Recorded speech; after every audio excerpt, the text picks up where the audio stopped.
ಈಗಲಾದ್ರೂ ಅರ್ಥ ಮಾಡಿಕೊಂಡಿಯಾ ಈ ರಾಜವರ್ಮನ ಮರ್ಮ ಎಂತದೆ ಎಂಬುದನ್ನು? ಅಂದು ನನ್ನ ತಮ್ಮನ ಸತಿಯಾಗಿ ಬಾಳಬೇಕಿದ್ದ ಆ ಶಾಂತಿಯನ್ನು ನಾನೆಷ್ಟೇ ಬೇಡ ಬೇಡ ಎಂದರೂ ಹಠ ಮಾಡಿ ನೀನು ಅವಳ ಕೈ ಹಿಡಿದು ಗುಟುಕು ನೀರಿಗೂ ಸಾಕತ್ತಿಲ್ಲವೇ ನನ್ನ ಅಡಿಯ ಹುಡಿಯಾಗಿ ಬಂದು ಬಿದ್ದೆ.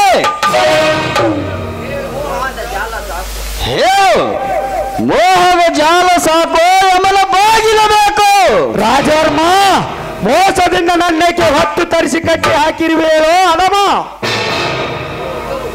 ಓಹೋ,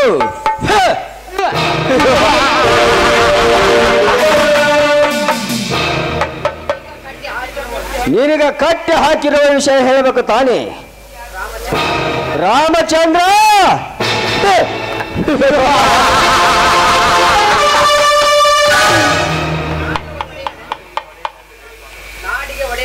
ನಾಡಿಗೆ ಒಡೆಯಲೆಂದು ಹೇಳಿಕೊಂಡು ಮುನ್ನಡೆಸಿದ ನಿನ್ನೆಲ್ಲ ಆಸ್ತಿಯನ್ನು ಹೆಣ್ಣಿನ ಪಾಲಾಯ್ತು.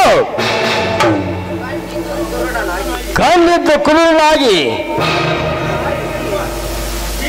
ಬೀದಿ ದಾರಿ ಹಿಡಿದಿರುವ ನೀನು ನನ್ನಿಂದ 10,000 ಹಣ ತೆಗೆದುಕೊಂಡು ಸಾಲದ ಗತಿ ಏನಾಯ್ತು ಅಂತ ಕಟ್ಟಿ ಹಾಕಿರುವೆ ಗೊತ್ತಾ? ಅದನ್ನೆಲ್ಲ ನಿನ್ನ ಮೋಸಕ್ಕಾಗಿಯೇ ಬೀಸಿರುವೆ. ಮೋಸ ಅಂದರೆ ಈಗಲೇ ಬೀಳುತ್ತಲೇ ನಿನ್ನ ಕೊನೆಗೆ ಎಂಬ ಪಾಶ. ಏನಲೇ ಬಡವ, ಮನೆಯ ಅಡಚಣೆಗಾಗಿ ಮನದಿಯ ಮೋಹಕ್ಕಾಗಿ ಅಂತ ಹಣ ಇಸಿದುಕೊಂಡು ಹೋಗಿ ಈಗ ಇಲ್ಲ ಮಗನೇ. ಮರ್ಯಾದೆಯಿಂದ ಆ ಸಾಲ ತೀರಿಸಿ ಆ ಸಾಲದಲ್ಲಿ ನಿನ್ನ ಹೆಣ್ಣು ಶಾಂತಿಯನ್ನು ನನ್ನ ತಮ್ಮನಿಗೆ ಒಪ್ಪಿಸಿ ಹೋಗ್ತೀವಿ. ರಾಜವರ್ಮ, ಧರ್ಮವನ್ನು ಪಾಲಿಸಿಕೊಂಡು ಬಂದ ನನ್ನ ಮಡದಿಯನ್ನು ನಿನ್ನ ತಮ್ಮನಿಗೆ ಒಪ್ಪಿಸಂತ ಬರುತ್ತಲ್ಲೇ ಮಗನೇ. ನಿನ್ನನ್ನು ಕೆಡವಿ ರಕ್ತ ಕುಡಿಯದೇ ನಾವು ಬಿಡಲಾರೆ.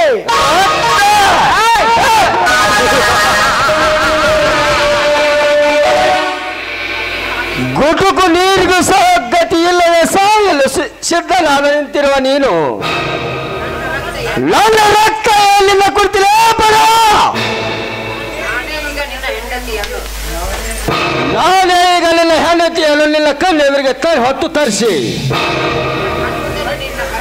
ನಿನ್ನ ಕಣ್ಣು ಮುಂದೆ ಕಟ್ಟಿದ ತಾಳಿಯನ್ನು ಹರಿದು ಹಾಕಿ ಹೊಸ ತಾಳಿಗೆ ನನ್ನ ತಮ್ಮನನ್ನು ಹೊಸ ಗಂಡನನ್ನಾಗಿ ಮಾಡಿ ನನ್ನ ಸೇಡು ತೀರಿಸಿಕೊಳ್ತೀನಿ. ಹಾಗೇನಾದರೂ ನೀ ಮೋಸದ ಜಾಲ ಬೀಸುವುದಾದರೆ ಕ್ರಾಂತಿಗಾಗಿ ಪರಶುರಾಮನ ಕೋಟ್ಲಿ ಹೊತ್ತು ನನ್ನ ನಳಿಯ ಬೀರ ಬಂದು ನಿಮ್ಮೆಲ್ಲರನ್ನು ಕಚಕಚನೆ ಕಡಿದು ಹಾಕಿ ನಡೆಸಿ ಹೋದ ನಿಮ್ಮ ರುಂಡಕ್ಕೆ ಮೆಟ್ಟಿನ ಸರ ಹಾಕಿ ನಮ್ಮೂರ ಅಗಸಿಯ ಬಾಗಿಲಿಗೆ ಕಟ್ಟದಿದ್ದರೆ ನನ್ನ ನಳಿಯ ಶಾಂತಿಯ ತಮ್ಮ ಬೀರನೆಲ್ಲ ಒಂದು ಇಡೀ ಸಮಾಜವೇ ಕೇಕೆ ಹಾಕಿ ನಗಲಿ. ಕಟ್ಟಿ ಹಾಕಿದರು ನನಗೆ ಸಿಟ್ಟಿನಿಂದ ಬರುತ್ತೆಯಲ್ಲೇ ಮಗಳೇ. ನಿನಗೆ ಹೊಳಿತ ಹೋಲಿಕೆಲೇ ಸಾಕ್ಷಿ.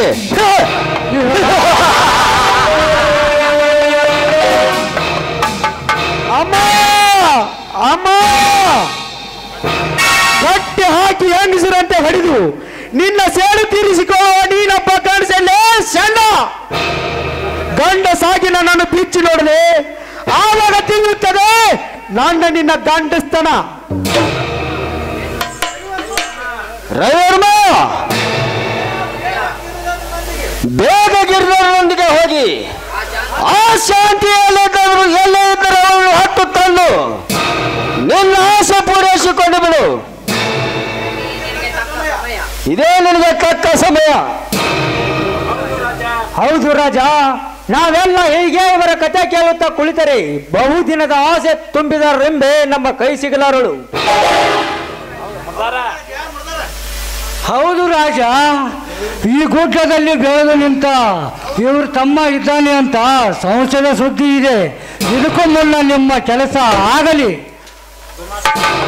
ಮಾಸ್ತರೇ, ಇಲ್ಲಿ ಕೆಲಸ ನೀನು ನೋಡಿಕೋ, ಆ ಕೆಲಸ ನಾನು ಮಾಡ್ತೀನಿ. ಬನ್ನಿ ಹೋಗೋಣ.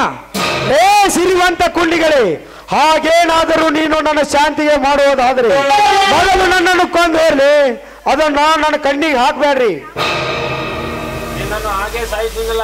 ನಿನ್ನನ್ನು ಹಾಗೆ ಸಾಯಿಸುವುದಿಲ್ಲ ರಾಮ. ಹೀಗೆ ನಿನ್ನ ಹಿಂದೆ ನಿನ್ನ ಅತ್ತೆ ಮಾವಂದ್ರನ್ನು ಹೀಗೆ ಹೊಡೆದು ನನಗೆ ಸಾಯಿಸುವುದಂತೆ ನಿನ್ನನ್ನು ಸಾಯಿಸುತ್ತೇನೆ.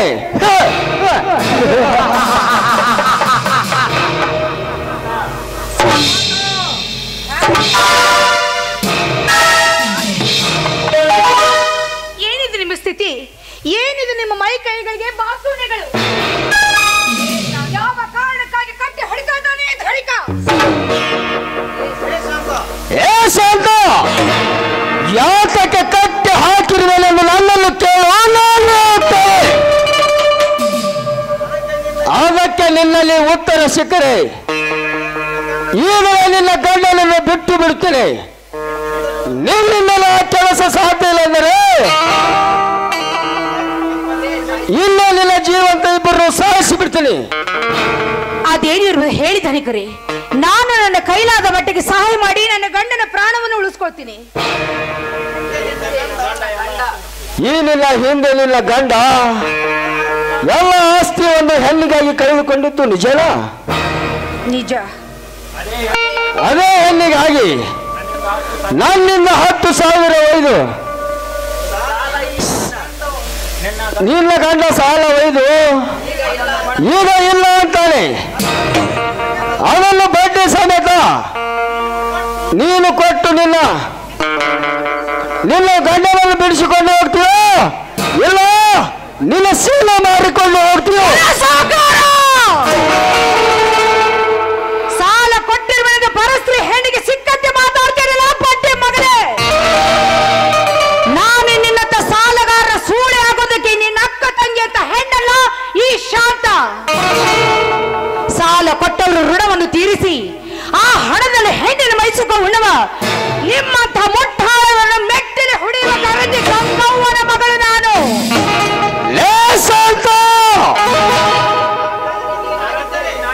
ಆ ಕರೆತು ನೀನಾಗಿದ್ದರೆ ನನ್ನ ಹಣ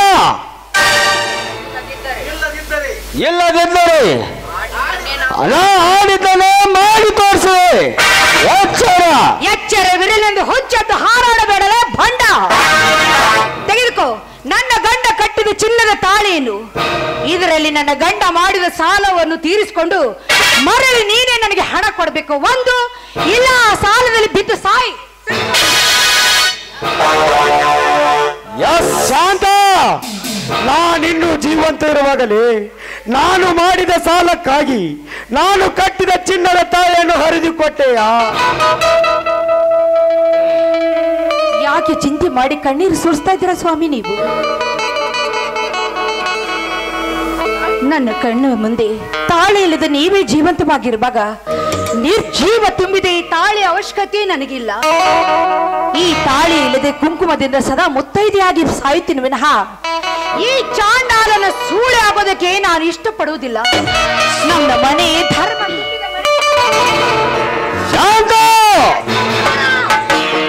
ಮರ್ಯಾದೆಯಿಂದ ನನ್ನ ಗಂಡನನ್ನು ಬಿಟ್ಟರೆ ಸರಿ ಹೋಯ್ತು. ಇಲ್ಲ ಅಂದ್ರೆ ಏನ್ ಮಾಡ್ತೀಯಾ? 20 ವರ್ಷಗಳ ಕಾಲ ನಿನ್ನ ರಕ್ತಕ್ಕಾಗಿ ಕಾತರಿಸಿ ಕುಳಿತಿದ್ದಾರೆ ಜೋಡ ಹುಲಿಗಳಂತಿರುವ ನನ್ನ ತಮ್ಮಂದಿರು. ಅವರೇನಾದ್ರೂ ಇಲ್ಲಿಗೆ ಬಂದಿದ್ದೆ ಆದ್ರೆ ನಿನ್ನನ್ನು ಮಾತ್ರ ಸುಮ್ಮನೆ ಬಿಡುವುದಿಲ್ಲ. ಬಿಡೋರನ್ನು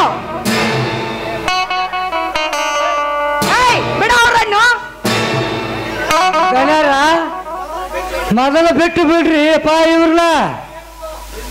ಎಂದಿನದು ಈಗಾಕೆ ನೆನಪು ಮಾಡ್ತೀರಿ? ಬಿಟ್ಟು ಬಿಡು ನಡ್ರಿ ಇವ್ರನ್ನ.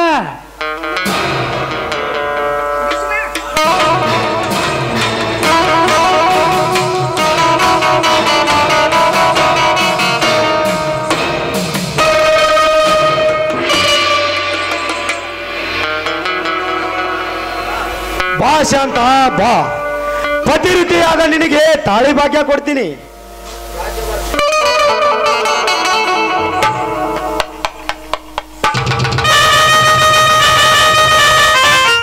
ರಾಜವರ್ಮ,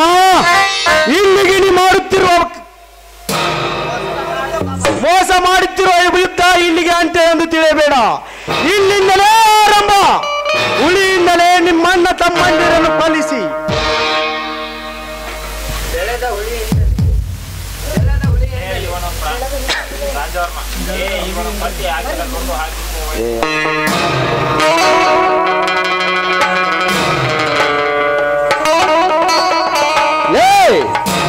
ಇವರನ್ನು ಕಟ್ಟಿ ಹಾಕಿದಾಗಲೇ ಗುಂಡು ಹಾರಿಸಿದರೆ ಒಳ್ಳೆಯದಿತ್ತು. ದನ್ಯಾರ ಇದಕ್ಯಾಕೆ ಚಿಂತೆ ಮಾಡ್ತೀರಿ? ಸಾಟ್ನ ನೀವು ಆ ರವಿವರ್ಮನ ಕಾಡಿಗೆ ಕೊಟ್ಟು ಕಳಿಸಿ ಇವರು ಬೆನ್ನ ಹತ್ತಿರ ಆತು. ನಡೀರಿ ಹೋಗೋಣ. ನಾನು ಆ ರವಿವರ್ಮ ಅಲ್ಲಿಗೆ ಬಂದು ಬಿಡ್ತು. ನಡೀರಿ ಹೋಗೋಣ.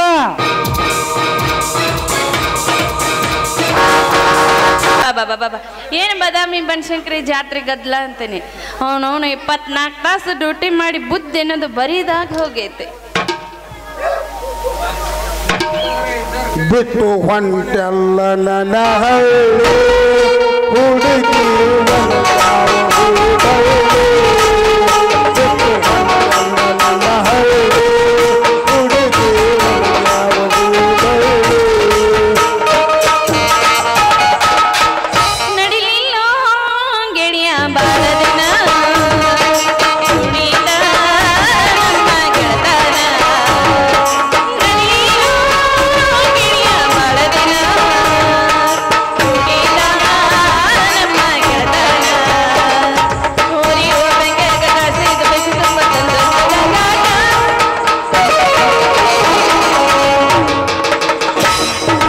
पंचमी जोताली आडूनु जोडिनी पंचमी जोताली आडूनु जोडिनी सारा एळकी सारा एळकी जोडी आडूनु बाबार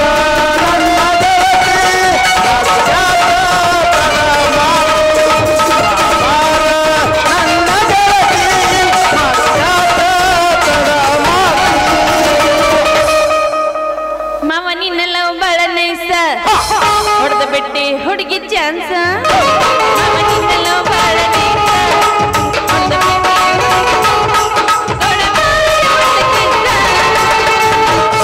ಏನ್ ಹೇಳ ಹುಡುಗಿ ಎಲ್ಲಿ ಎಲ್ಲಿ ಬೇಕಲ್ಲಿ ಚುಟ್ಟು ಚುಟ್ಟು ಅಂತ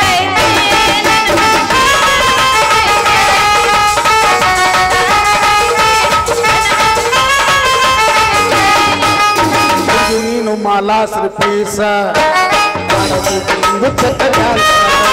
ಹುಡುಗಿ ಮಾಲಾಸ್ರ ಪೀಸ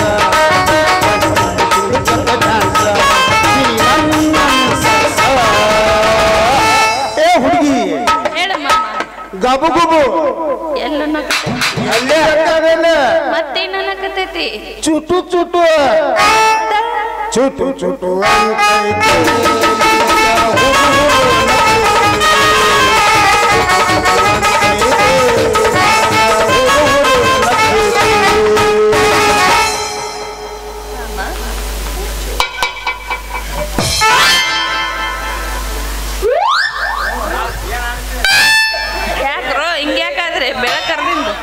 ಪಕ್ಕ ಒಳದಂಗ ಡಿಸ್ಕೋ ಲೈಟ ಕಾರಸ್ತಿ ಓಡಿಗೆ ಜಬರದಸ್ತ ಪಕ್ಕ ಪಕ್ಕ ಒಳದಂಗ ಡಿಸ್ಕೋ ಲೈಟ ಕಾರಸ್ತಿ ಜಬರದಸ್ತ ಜಾಗ ನೀ ಬಂದ್ರ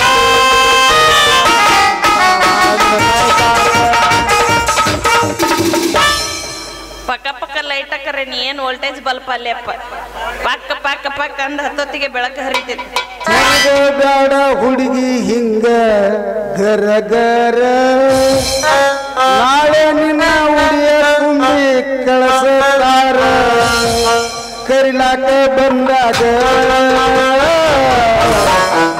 ಬ್ಯಾಡ ಕಣ್ಣೀರ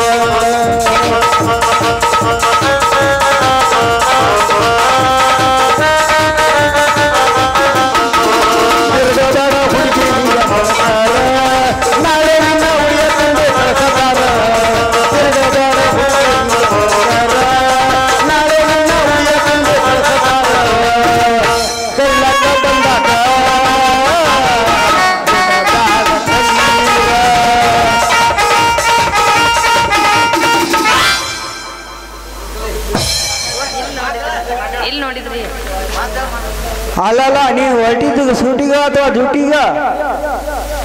ಅಂದ್ರ ಇವೆರಡೂ ಅಲ್ಲಪ್ಪ. ನಾನು ಹೊಂಟಿದ್ದು ಬದಾಮಿ ಬನಶಂಕರಿ ಜಾತ್ರೆಗೆ. ಹಂಗಾದ್ರೆ ನೀ ಗೋಕರ್ಣ ಸಿನಿಮಾ ನೋಡಿ ಮಾಡ್ಕೋ ಖಾತ್ರಿ. ಅಂದ್ರ ತಂಗಿ ಪ್ರೀತಿ ವಸ್ತು ಆದ ಬಣ್ಣದ ಚಿಟ್ಟಿ ಹಿಡಿದು ಕೊಡಕ್ ಹೋಗಿ ಆ ಉಪೇಂದ್ರ ಬಟ್ ಇಳಿದ ಹುಡುಗಿಯನ್ನ ಹೆಂಗ್ ನೋಡಿದ ಅಂತೇನೆ. ದೇವಿ ದರ್ಶನ ಮರೆ ತಗೊಂಡ ಬರುವಾಗ ನೋಡಿದ. ನಿನಗೆ ನೆಮ್ಮದಿ ಸಿಗೋತ ಆಲ್ಮಟ್ಟಿ ಡ್ಯಾಮ್ ಸಟ್ ನಾವು ತೋರಿಸ್ತೀವಿ. 3660ಕ್ಕೂ ಹೆಚ್ಚು ಹಳ್ಳಿಗಳನ್ನ ಅಂದ್ರ ಅಂತ ಅದ್ದೂರಿ ಸ್ಥಳ ಐತೆ ಅದು. ಅದ್ದೂರಿ ಅನ್ನಕೇನ್ ಸಸಿ ಕೃಷ್ಣ ಕಟ ಪ್ರಭಾವ ಎಂದು ಎರಡು ಹೆಸರಾದ ಆ ಹಳ್ಳಿಗೆ 360ಕ್ಕೂ ಹೆಚ್ಚು ಹಳ್ಳಿಗಳನ್ನು ಮುಳುಗಿಸಿ ಆ ಡ್ಯಾಮ್ ತಯಾರು ಮಾಡ್ಯಾರ.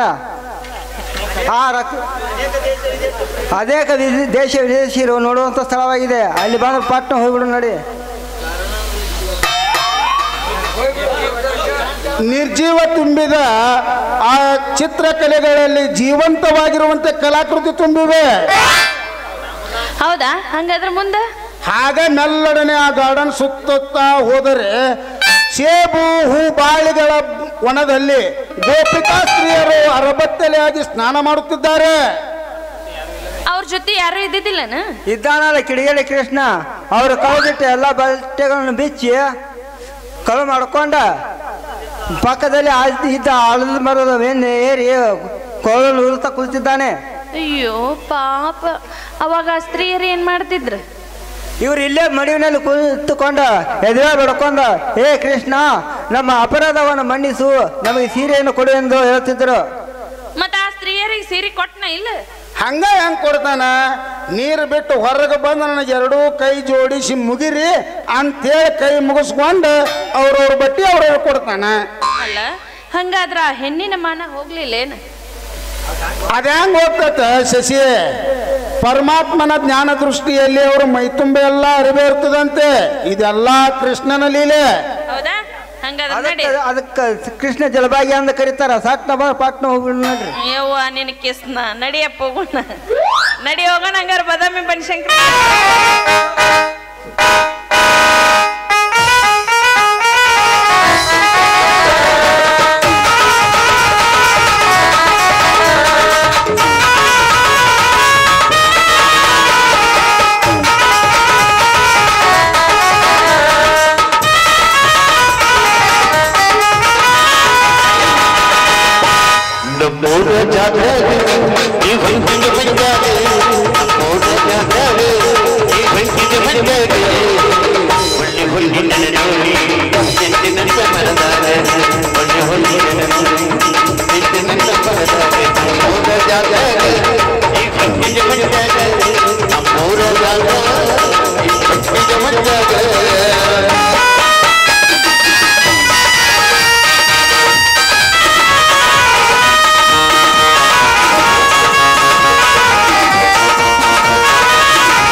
ಮಾಸ್ತರ ಮಂದಿ ಮಕ್ಕೊಂಡ್ ಮಂದಿ ಹೇಳ್ಬೇಕು ಹಂಗ್ ನೋಡಿ.